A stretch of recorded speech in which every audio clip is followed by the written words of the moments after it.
ฮอดบ่ร้อยโลบ่ฮอดรอบหรอกฮอดบ่นักเติบหนึ่งอยู่พี่น้องไอ้2แข่งก็ได้เนาะโอ้เลิกแล้วได้นี่ได้โอ้ยพอแล้วอันนี้นะ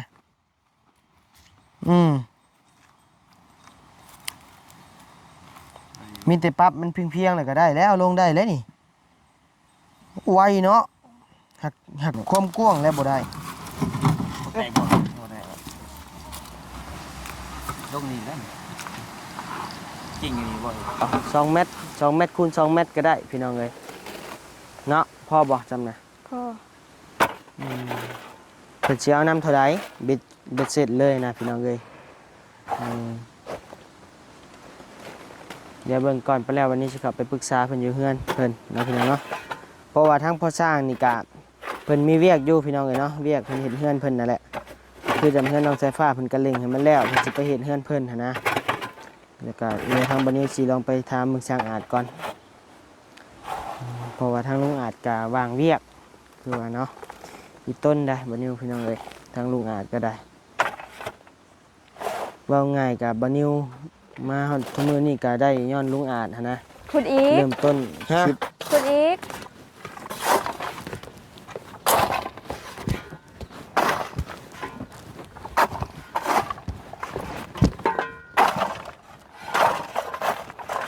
มาสิบ่ได้ออกเวียกอีกแล้วมื้อนี้เลยว่าย่านพี่น้อง FC เพิ่นท่าว่ายามได้ซื้อแซงมาให้ว่าซั่นก็เลยได้ออกมาพี่น้องเอ้ยว่าสิพักผ่อนหลายมื้ออยู่ขอบใจผู้รักผู้ใหญ่ใจดีเหมือนทุกคู่ทุกคนที่สมทบเงินค้ำเข้ามาเฮ็ดห้องน้ำให้น้องน้อยก็ขอให้ผู้ใหญ่ใจดีอยู่ดีมีแห้ง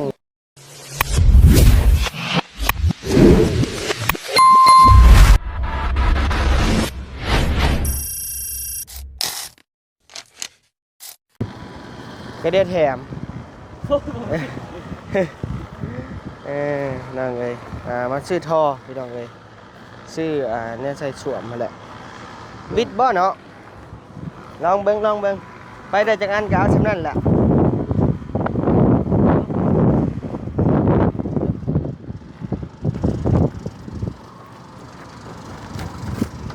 ฮอดบ่ร้อยโลบ่ฮอดรอบหรอกฮอดบ่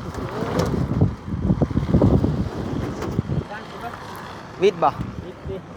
วิดเชยบ่แนมวิดไปได้โอ้วิดเชยเอาเข่าคุ้งเลย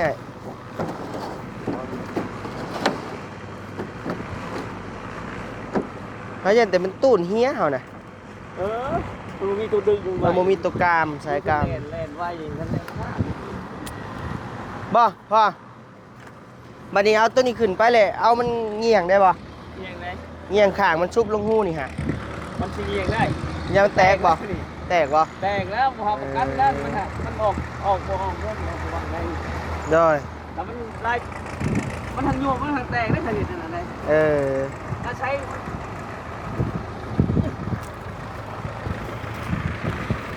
พี่น้องเลยเนาะมาซื้ออันฟังไทยเป็นเอิ้นยังก่อนพอโทรเพื่อนบ่ยังใส่ห้องน้ำจักชื่อในใดเนาะเขาบ่ได้ดอก4 อันเขาบ่ได้เนาะเขาซื้อไปทีละหน่อยซะไก่เอาทีนี้ก็โหยแม่นเอาซ้ำนี่แหละมื้ออื่นจังสิมาซื้อใหม่งัดใหม่ก่อนเด้อดอยเพราะว่าคนทางเข่ากับมันเป็นคุมเป็นบ่อนะแม่พอเอาไปช่วยเรือเพิ่นเด้เอาไปเห็นห้องน้ำให้เพิ่นแม่เอาทีละน้อยเอา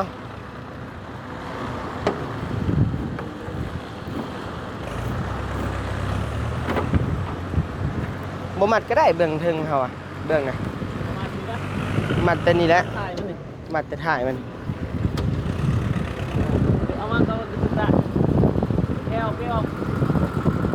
ดึงเสร็จตัวนั้นไปมาตัวนี้เลยไปยัง เพราะว่าดึง ไปเลยบ่ แม่นดึงใส่ตัวเดียวกันแบบมันรุดนะยัน บ่ได้ใช้ตัวนี้นะ ใช่รถดึงรถเบิ่งเขาสิแกะนี่ให้ก่อนได้ไอ้แกะนี่ออกก่อนมันจะยาวนี่ ด้านมันยุบยิงเลย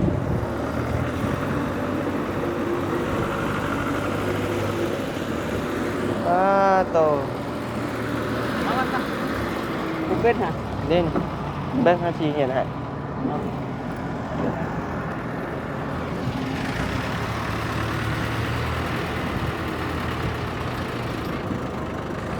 สองอันเท่าไหร่พอ 2,600เดี๋ยวจ่ายเงินก่อนพี่น้องเลยสายดับน้องน้อยน้อยไปพี่น้องแล้วเลยดุดแล้วอ๋อโจ้ทมเลยบ่น้องนี่พอเอาแต่นี่บ่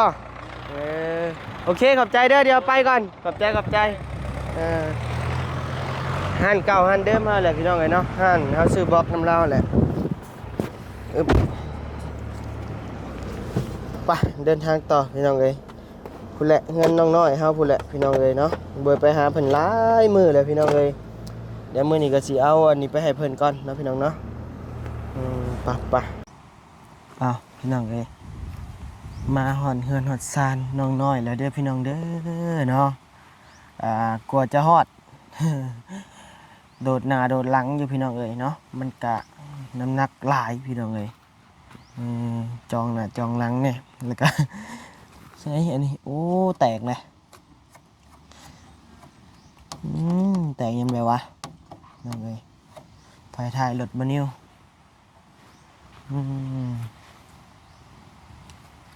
สบายดีเด้อบอกพระใจเด้อหิวเข่าบ่ ดูเขาแห้งลงจากก่อน กินหลอด ก่อนใหญ่ โดยแม่คอยผากมาให้เจ้าแล้วกินพี่น้องเอ้ยตั้งกล้องก่อน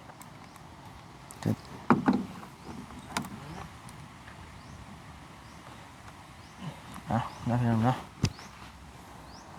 กับทักทายสบายดีพ่อแม่พี่น้องมัดทุกคู่ทุกคนเด้อพี่น้องเด้อน่ายินดีต้อนรับเข้าสู่ช่อง YouTube บ่าวนิวสะพานบุญเส้นเก่าเส้นเคยพี่น้องเอ้ยเนาะมาพบมาพอกันมื้อนี้กะบรรยากาศหนาวๆเด้อพี่น้องเด้อหนาวแห้งอลีมื้อนี้เนาะออกใหม่3ค่ำพี่น้องเอ้ยเนาะแม่นบ่ไอ้4ค่ำบ่ออกใหม่4ค่ำพี่น้องเมื่อวานนี้เนาะออกใหม่3ค่ำเนาะโดยบรรยากาศกันหนาวพี่น้องเอ้ยโอ้ยบ่เป็นตาอันจะเฮ็ดเวียกมือฮ้อนก็ว่าฮ้อนมือหนาวก็ว่าหนาวมนุษย์มนาเฮาพี่น้องเอ้ยมาพี่น้องเอ้ยมามื้อนี้ก็ซื้อแซงมาให้น้องน้อยเพิ่นนะพี่น้องเนาะมาเฮ็ดห้องน้ำห้องในกันนี่แหละสิหาวันๆอ้ายๆเพิ่นนี่แหละพี่น้องเอ้ยเนาะหามลงซอย ลำพังบ่นิว 2-3 คนนี่ก็สิลงยากอยู่ป้าโอเคเดี๋ยวบ่นิวตู้หลุดไปเบิ่งพุ่นก่อนเนาะพี่น้องเนาะโดยไปเด้อสบายดีเด้อไอ้บุญเด้อหนาวบ่ หนาวนะมื้อนี้เนาะเย็นครับ โดย แล้วเพื่อนว่ารถลงพุ่นแล้วลงนี่บ่ซะ ฮะ สิลงนี่ ผู้เล่นลงผู้เล่นเดี๋ยวเขาขี่รถไปอันน่ะได้เบิ่งขนมหิวข้าวบ่ไอ้บุญนี่เอาขนม บ่มักหวานหวาน บ่ นมบ่ค่อยปานใด โดยแม่เอารถพากมาให้จุเจ้า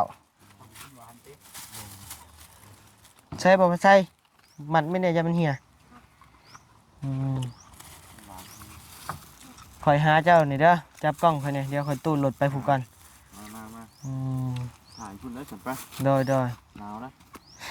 ใกล้ของใกล้ก็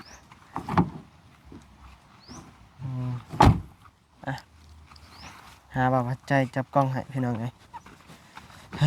ตู้รถไปก่อนยึบ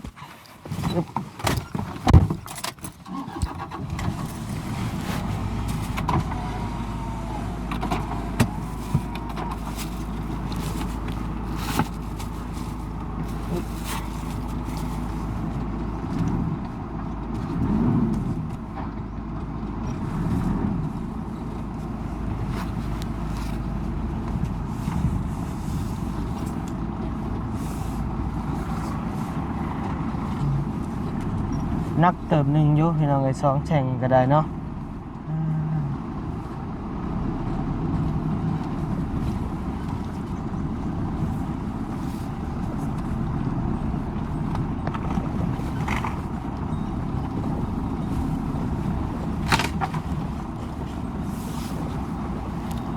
เหยียบหาเหยียบห้ามไปบ้าน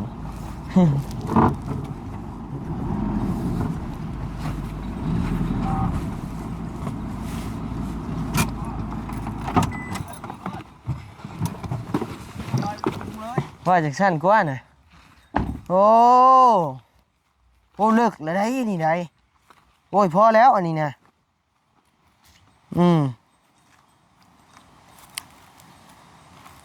มีแต่ปรับมันเพียงๆเลยก็ได้แล้วลงได้แล้วนี่ไวเนาะหักความกว้างแล้วบ่ได้ต้องได้ขุดยับไปอีกเอาลงให้ต้องเรื่องกันได้ไหมเพราะว่าเอาพอโพอีกแล้วมันสอง แม่น เนาะ แม่นโผล่ขึ้นซ้ำเงินน้องสายฟ้านะซ้ำ30 เซนใช่เลยอันนั้นเด้โอ้ผู้น้อยมีแต่ขนมเนาะขุดไปน้ำกินขนมไปน้ำอันนี้หักดินแข็งได้พี่น้องเอ้ย ตัวนี้มันสอบพี่อีก โดยดินเป็นหินดานพี่น้องเอ้ย โอ้ข่อยขุดวานนี่เป็นปวดบัดแขน บ่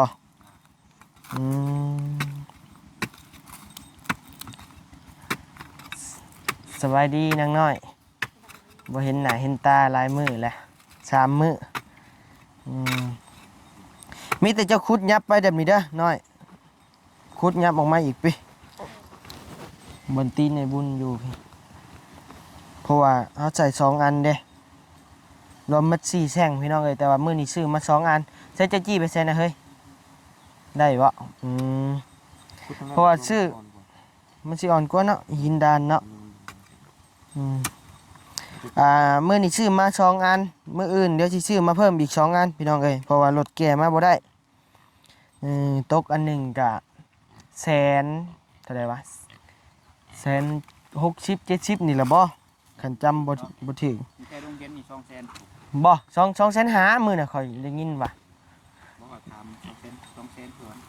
200,000ถ้วนบ่อันนี้เฮาซื้อเซโนมีแต่แสนปลายจังได้ ได้แต่บางห้างขายของก็บ่คือกัน 2อันนี่260,000นะจื้อได้ไปโอเคแล้วปะมีแต่ลงมือแล้วเบิ่งค่อยตั้งกล้องกันก็ได้ใช้อันบ่ตูนเด้ซะเพิ่นเอาขึ้น3 คนตามก็ได้อยู่แล้ว 3กับเพิ่นเฮ็ดเรื่อยเด้เฮาเฮ็ดบ่เรื่อย เพิ่นฮู้วิธีมันก็ได้อยู่เฮา3 คน 4 คนนี่ก็ตั้งกล้องก่อนพี่น้องเอ้ย มาส่งผมบ่มาได้เนาะ บ่มาแหละเซโนบ่ บ่อยู่ใกล้อยู่ผมมาบ่ บ่มาดอกข่อยว่า ทำบ่สั่งลายเนาะสั่งแบบเดียวเลย แม่นมีปูนบ่มีหยังบ่แหละคือสิได้อยู่คะแนนว่ามีแต่อันนี้มาขอหลอดนี่คือสิบ่ได้ก็คิดว่า นี่น้องน้อยนี่ถามน้องน้อยจับกล้องจ้า มาจับกล้องให้แน่ตูนนี่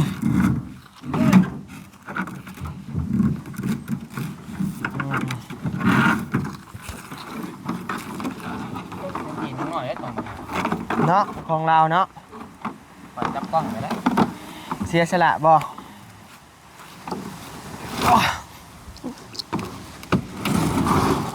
ไปเรื่องเชือก เงียงลงเลยบ่ เอา เงียงลง เกี่ยวลงไป มันต่ำๆนี่ ได้บ่ได้ลงนี่แล้วจริงนี่บ่เอาลงบ่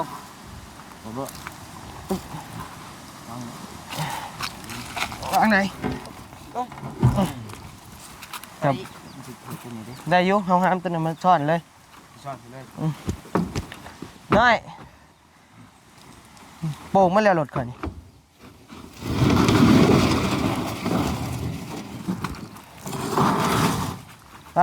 หลายจะช่วยห้ามแล้วห้ามมาเถอะเลยระวังมือเด้อ เดี๋ยว โปะก่อน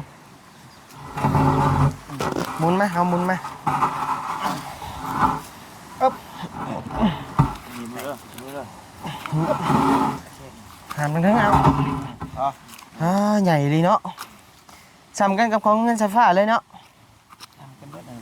บ่ได้มันมีตัวน้อยนะอันนี้ตัว100มันมีตัว80พร้อมคือเจ้าว่านะ มีร้อยบ่ แม่นพี่100แม่นบ่พี่100เขาเอิ้นหนักเนาะในมือเชียร์ไหมอีก2อันพี่น้องเอ้ย มีตัวความเลิกแต่มันเงินเพียงได้แล้ว นี่แหละความเด็กมันเอาโผล่ขึ้นมาประมาณนี้พอ ได้แล้วมีแต่ว่าขุดขยะลงง่ายซ่อม มีแต่ขุดขยายออกมากว้างออกมา อีโผล่หน่อยนึงมีแต่ว่า ได้แล้วความเหล็กเด้อย่ามาใกล้ๆเลยความเหล็กได้แล้วไผขุด ข้าวก็พอ แจกกระพอ เลย อ้าวชบเป็นยังไงน่ะ เป็นสิว บ่ เลย กระเดียวผู้บ่าวจูบ คือบาจุบ ดาวนิ้วจัก วันนี้จะได้วันนี้เป็นมาหลายมื้อเลยมีแต่เจ้าและมาคู่มื้อโดยขุดให้เบิ่งมึงดูขุดเป็นอยู่บ่ บ่เป็น ลองเบิ่ง อ้ายแล้วขุดน้องขุดเลย บ่แล้วมาแต่ซิโนมาไกลบักหลวงหามมันนี่บักนักๆให้เพิ่นยังสิให้หมู่ขุดให้เพิ่นอยู่ หามกันหลายคน ขุดดูขุดให้เบิ่งแหน่ขุดให้ FC เพิ่นเบิ่งแหน่ คือว่าอ้ายลงขุด บ่ขุดอ้ายน่ะ ฮะ ขักลีได้แข็งลีพี่น้องเอ้ยขักลีพี่น้องไปส่วนกินมา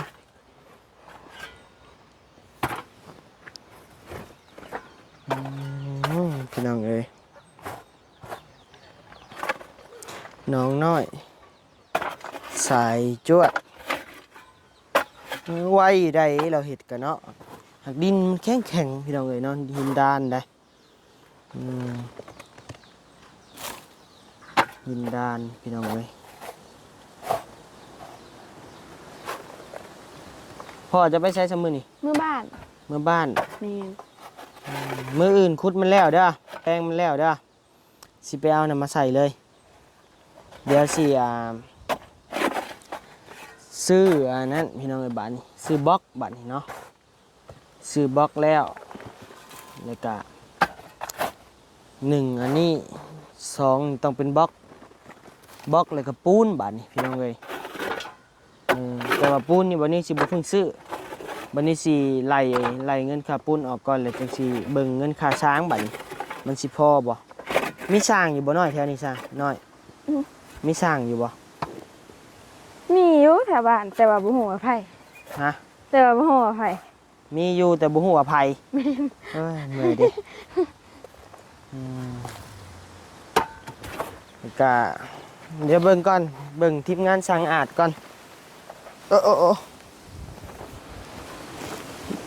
เดี๋ยววันนี้สิลองทักหาลุงอาดก่อน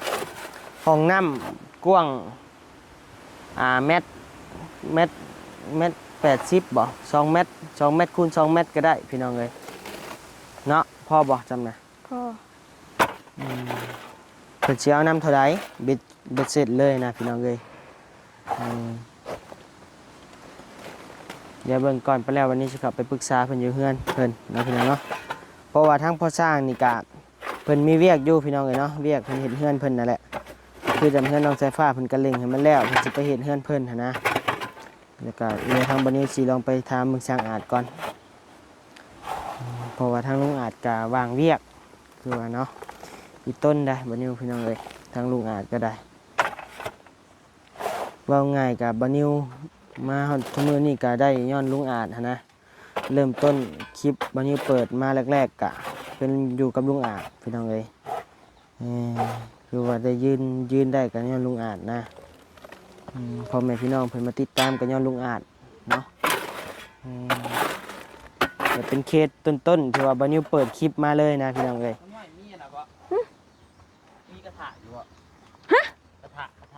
ระ กระ ทะ ทะคั่วในคามบ่ บ่อยู่หัวไข่ บ่มี อยากเข้าบ่ บ่มีกระทะหม้อกระทะอะไร บ่มี เอาหม้อคั่วก็ได้ บ่ เอาหม้อขั่วเอาก็ได้ล่างดีๆเลยก็ขั่ว เพราะว่า อีนี่ หม้อกระทะอะไร มันบ่มี มีแต่หม้อบ่ตะกี้จะทอดไข่เอายังหม้อนี้ บ่ได้ทอดจักเทื่อมีแต่ต้ม มีแต่ต้ม ยอดไข่ซะบ่จัก บ่เคยกินไก่ทอดบ่ เคยอยู่ แต่ว่าบ่ บ่มีหม้อ บ่มีหม้อเนาะ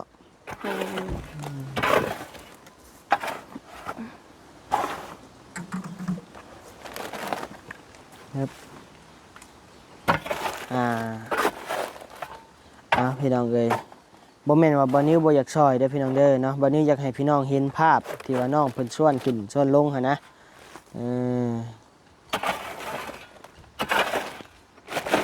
สุด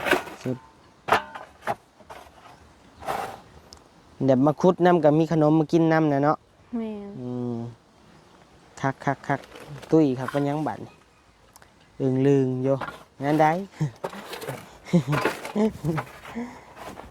ให้ผมมาอันจักมือก็ 3 มื้อ 3 มื้อน่ะคือเห็นโทรไปหาไอ้ มื้อละหาโทร มื้อไอ้เตียงมาน่ะ อืม อยากไปดินบุญบ่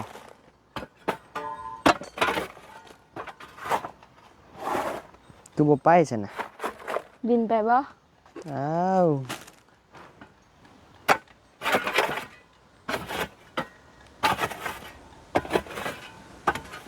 บรรยากาศกันหนาวโหยังไงจะบ่หนาวบ่น้อย บ่เดือน3เด้ เดือน3ออกไม่3คำเจ้ามายามผู้สาวบ้านผู้ไทยใช้บนตีนได้สะผู้อันยัง ไผน่ะ เขาเอา ไม่เท่าเจ้า เลย ว้าวคือสีหนาวครับผู้พี่น้องมันจะสิโชว์ให้เบิ่งคือสีหนาวโอ้ยยายเอ้ยเนาะ บ่ได้ฮู้เด้อว่าเฮาอันถ่ายแล้วนี่ เออตุ่มผ้าห่มผ้าแพรอยู่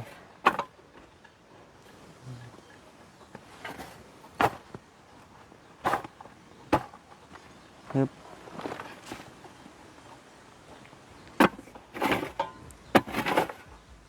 เบิกไอ้สิส่วนขึ้นซอยมาเห็ดคือสิเมื่อยแห้งละเบิกนี่พี่น้องเอ้ยเบิกเดี๋ยวตั้งกล้องก่อน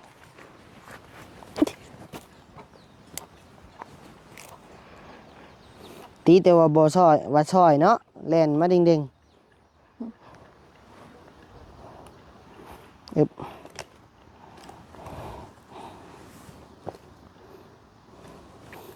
ใส่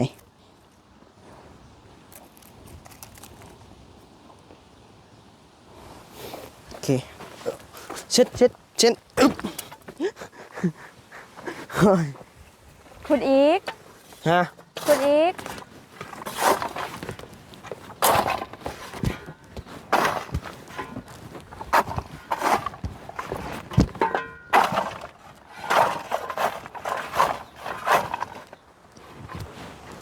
นี่มืดจับบาดนี้ ขุดอีก คุด เลย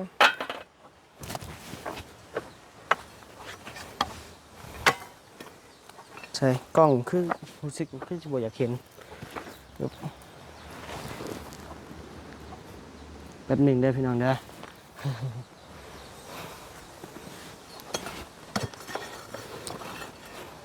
แล้วคุด2 คนเจ้านี่บ่น้อย แม่น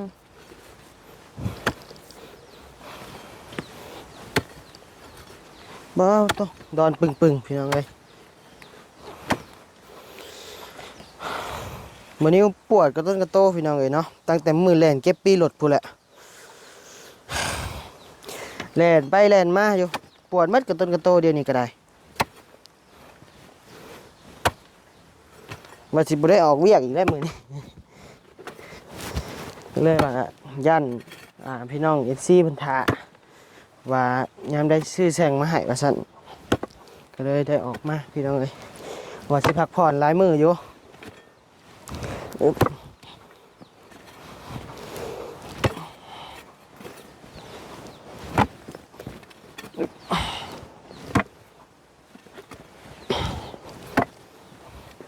มันอะ ใช้ขนก็คืออยากหล่อนแท้ฮะ ตัวนั้นมันร้อนได้ตัวน่ะ ฮะ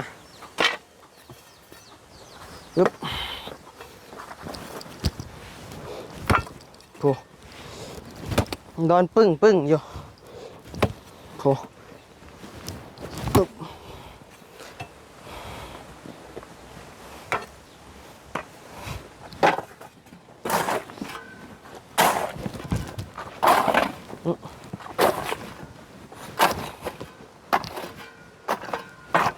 ไอ้ายก็เป็นนัวอยู่สินะก็เป็นนัวพี่ได้เกลือก็เป็นนัวขนอพี่อยู่ห่าง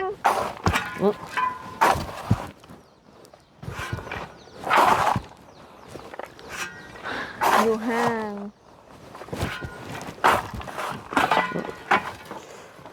โอเคพี่น้องเอ้ยใช่น้อยจับไปแทกผมดูนี่นี่บอลมือไอ้นี่จับไปแทกผม ยัง อ้าวพอดีเลยได้เบิ่งนี่ได้ความเด็กนี่พอดีแล้วพี่น้องเอ้ยยังเหลือแต่ความกว้างมานี่บัดนี้ เด้อ กับกว้างนี้นะความเด็กนี่พอดีแล้วเป๊ะเว้ยเห็ดระบบซึมนะพี่น้องเอ้ยเนาะเห็ดมันแต่ว่าให้มันซึมลงดินเลยนะอันนี้ก็สิใส่สั้นจำเมื่อน้องใช้ฟ้าแต่ว่าอันนี้ย่ามพ้นนี่ก็สิบ่น้ำบ่ซึมเขาดอกเพราะว่ามันเป็นข้อลงหลุมพี่น้องเอ้ยน้ำมันต้องไหลลงหลุมผมว่าเห็ดอยู่นี่แล้วบัดปลูกอันนั้นอยู่แถวนี้ฮะโอ้ยจำสีกินปลูกผักปลูกหญ้าเลยกาคือว่ามีทางอันพ่อเพิ่นแนะนำว่าเอาไปหดผักก็ได้ว่าซั่นกล้ากินอยู่บ่ฮะเป็นปุ๋ยสั้นดีว่าซั่นเนาะ เด้อ แต่กะไปหดผักก็บ่อยากกินปานใดแล้วบัดนี้ ไม่จะกินบ่แน่ใจถ้าเห็ดได้ไอ้สิไอ้คือไอ้บ่ฮู้เด้เฮาโฮดนี่ แม่นแล้วบ่ ฮะ ฮู้คะแนนฮู้มันก็บ่ยากเลย เออ เนาะไปลงมาพี่ลงมายืนพี่พี่น้องเอ้ย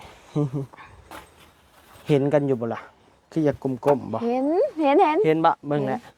มาพี่ยืนพี่บ่ได้มาหาลายมือเลยมาหรือว่าได้ชบกระจับซ้ำบาดนี้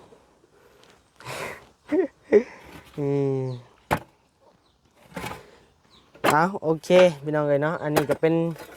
ทางเงินผู้ใหญ่เพิ่นเด้อเพิ่นซื้อมาให้เด้อป้าก้อนส่วนนะนบมือขึ้นขอขอบใจเพิ่นก่อนเนาะเว้ารวมๆซะเนาะจากเงินผู้ใหญ่เพิ่นเนาะพี่น้องเนาะเพราะว่ามันก็รวบรวมมาหลายคู่หลายคนนะพี่น้องเนาะบางเทื่อก็อันนี้ใช้เงินไปอยู่200,000 กว่า200,000 กว่ากีบเนาะก็มีผู้ใหญ่หลายท่านกับสมทบเข้ามาอาจจะเป็นผู้ละเล็กผู้ละน้อยนะพี่น้องเนาะมีแต่นบมือขึ้นขอบใจเพิ่นรวมๆเลยว่าผู้ใหญ่ใจดีเนาะโอเคนบมือขึ้นบอกเป็นแล้ว ยังบ่เป็นอยู่ เด้อ โอ้ยเอาขอบใจ ขอบใจ ผู้รักผู้ใหญ่ ผู้รักผู้ใหญ่ ใจดี ใจดี เหมือนทุกคู่ทุกคน หมดทุกคู่ทุกคน ที่สมทบ สีทมทบ เงินข้ามเข้ามา เงินคำเข้ามา เฮ็ดห้องน้ำ เห็นห้องน้ ให้น้องน้อย ำให้น้องน้อย ก็ขอให้ผู้ใหญ่ใจดี ก็ขอให้ผู้ใหญ่ใจดี อยู่ดีไม่แห้ง อยู่ดีไม่แห้ง ความเจ็บบ่ให้ได้ ความเจ็บบ่ให้ได้ ความไข่บ่ให้มี ความไข่บ่ให้มี ปรารถนาสิ่งใด ปรารถนาสิ่งใด ขอให้ได้สิ่งนั้น ขอให้ได้สิ่งนั้น สมความมุ่งมั่น สมความมุ่งมั่น ปรารถนา ปรารถนา อย่าเจ็บอย่าจน อย่าเจ็บอย่าจน ลำรวย ลำรวย ๆนอนรับก็ให้ได้เงินหมื่น ๆนอนรับก็ให้ได้เงินหมื่ นอนตื่นก็ให้ได้เงินแสน นอนตื่นก็ให้ได้เงินแสน แบมือมาก็ให้ได้แก้วมณีโซด แบมือมาก็ให้แก้วอีหยังก็ ได้แก้วมณี ได้ โซด แก้ววันนี้โชค โทษให้บ่อยมาพาน โทษให้บ่ให้มาพาน มันให้บ่อยมาเบียด มาให้บ่ให้มาเบียด ขี้เหลือจังไรบ่อยมีมาใกล้ กิเลสจังไรบ่ให้มีมาใกล้ สาธุสุขภาพแข็งแรงมาทุกคู่ทุกคนเด้อพี่น้องเด้อเนาะพร้อมด้วย FC มาทุกคู่ทุกคนที่เข้ามาติดตามและรับชมบ่าวนิวเด้อพี่น้องเด้อเนาะอยู่ดีมีแห้งพี่น้องเอ้ยบรรยากาศมื้อนี้ก็หนาวๆเนาะทางเบื้องพุ่นหนาวบ่นะพี่น้องเนาะทางฝั่งไทยหรือว่าทางต่างประเทศทางต่างประเทศนี่สิบ่ว่าแล้วนะพี่น้องเนาะติดลบติดเล็บไปพู้นเนาะ ติดลบ10-20องศาก็มีว่าซั่นเนาะทางแม่เพิ่นอยู่พุ่นก็ได้เพิ่นแชทมาลิ้นมาโอ้มาลมนํหิมะตกตะพึดตะพืออยู่พี่น้องเอ้ยเนาะเอาโอเคสำหรับคลิปนี้ก็เดี๋ยวพอกันใหม่ในมื้อหน้าเด้อพี่น้องเด้อสำหรับคลิปนี้ก็มีเพียงส่ำนี้อยู่ดีมีแฮงเนาะพี่น้องเนาะบ๊ายบายร่ำรวย